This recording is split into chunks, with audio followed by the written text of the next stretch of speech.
നല്ല തണവുണ്ടല്ലേ? പറച്ചില് കേട്ടിട്ട് കിസ് അടിക്കാനും തോന്നുന്നുണ്ട്. ഈ തണവത്ത് നല്ല അടിപൊളി, ചൂട് നല്ല മുട്ട ആഗ്രഹം. ബജി കഴിച്ചാൽ അങ്ങനെ ഇരിക്കും. നിനക്ക് ഏത് നേരം തിന്നണ്ട വിചാരം മാത്രമേ ഉള്ളൂ. ഞാനൊരു സൂപ്പർ കാര്യം ആയിട്ടില്ലേ? ചോദിക്കട്ടെ? എന്തെങ്കിലും തിന്നാൻ വാങ്ങിച്ചു തരാനാവും.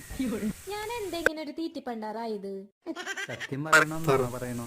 ശരിക്കും നുണ പറഞ്ഞു, പറഞ്ഞോ? ശരിക്കും പറഞ്ഞു കൊടുത്ത എല്ലാ കാര്യങ്ങളും കറക്റ്റ്. ഭയങ്കരമായിട്ടവൻ ജനിച്ചിട്ടുണ്ടാവാ.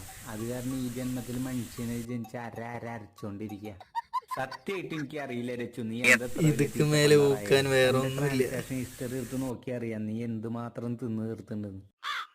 മണിക്കൂറിൽ വിശക്കുന്ന നിന്റെ വയറോ, അതോ കാണുന്നതെല്ലാം വാങ്ങി തരാൻ പറയുന്ന നിന്റെ കണ്ണോ, അതോ കഴിക്കാൻ വേണ്ടി മാത്രം തുറക്കുന്ന പൊളിച്ചടുക്കിണ്ട് നിന്റെ പ്രശ്നം? ചേട്ടാ, ഇതുപോലെ തന്നെ പറയാൻ പറ്റുള്ളൂ.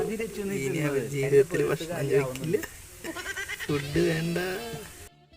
കപ്പൽ ആ, അത് അത്യാവശ്യമായിരുന്നു. ചേട്ടാ ഒരു കപ്പൽ